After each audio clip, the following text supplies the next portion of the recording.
What's going on, guys? Welcome back to another Tech Tuesday. Today's episode 4, and this go around we're going to be talking about the Harbor Freight Tig Welder and how to upgrade this thing. If you guys have got these things, there's a few problems with them, and once you get over these problems, these things really start to work really well, and you can lay down some really nice beads with them. So.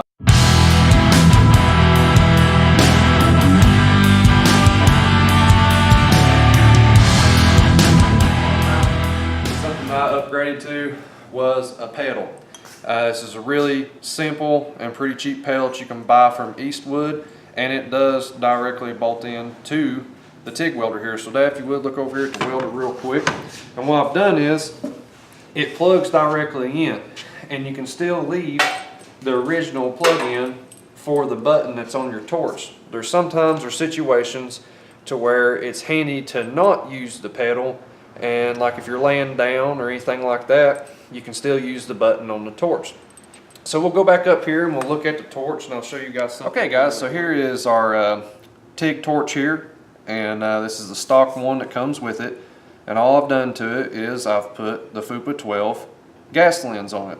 I found out that these torches come with these standard cups, and these things really have a hard time keeping your tungsten clean, and especially if you're starting out with this machine, you're shaky, you're moving, you're not used to using a TIG machine at all, and it's the first time you're welding and having to use both hands. You're holding the torch with one hand and you're feeding in your filler rod with the other, so it gets kind of tough, and every little thing that you can use to help your torch out, you need to have it. So I tested this out, and guys, it works awesome. I'll do some demonstrations here in a minute with you, but it's a super easy conversion.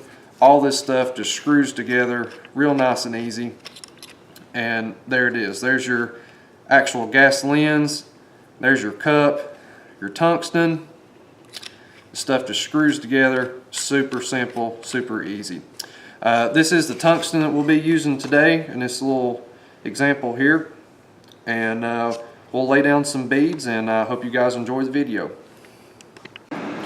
Okay guys, here's the filler rod we're going to be using today on our little practice piece, and I wanted to show you what size and what material we're doing, and we're just going to weld up some good old steel today, and we'll get after this and show you guys what this welder can do.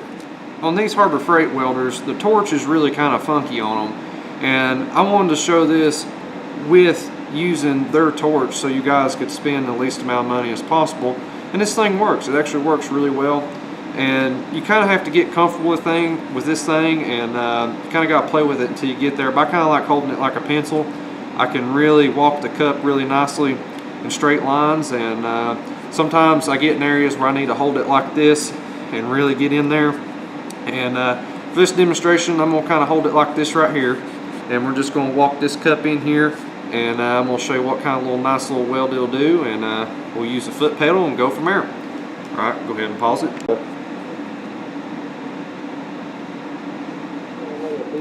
And the pedal I'm using, it's just the on and off. It's not a amp control by no means. So when you hear it, it's going to pop, and then we're going to rock and roll here. Heating both sides up, got a little puddle. Alright, we're going to see what kind of weld I can do here.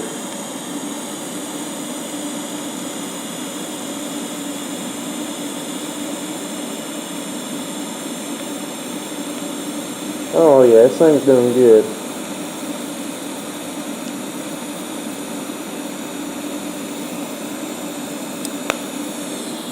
Just like that there. And man, look at this. I think we got ourselves a real nice little pretty weld there. And I think that turned out nice. For a Harbor Freight welder, that's not too bad at all. And the price of it, just got to add a few parts to it. And this thing can really lay down a bead very nice and pretty and turn your projects into the next level. Okay guys, well I wanted to talk about one last thing here before we get off of this episode here, and that's organization with your welding supplies. You can see here I've got two examples of what I use to keep my stuff organized, and This also keeps the elements off of your cups, whether it be your tungsten, whether it be your nozzles, your gas lenses, or whatever. I try to keep my stuff organized and where it's all together when I need to work on something. And I've noticed the more that I do this, the better my welds turn out, because it's keeping the nasty crud off of your welding supplies. The other thing is as well that I want to tell you guys about, I know this thing looks really cruddy, but I store my tungsten in this. So like when I'm welding on something, I've got several pieces of tungsten that's sealed up that I can keep in my pocket while I'm working on something, and it keeps everything nice and clean, nice and organized. So whenever I go to put down that weld, I have a more continuous weld that it just looks good and it works out better for myself. But I just wanted to share that with you guys, and we cannot thank you guys enough for tuning in with us on this Tech Tuesday. Be sure to comment down below and let us know what you guys would like to see on the next episode. Let us know what you guys want to learn about, and we'll be glad to show it to you guys. But anyways, thank you guys so much for tuning in with us. Cannot wait for the next episode.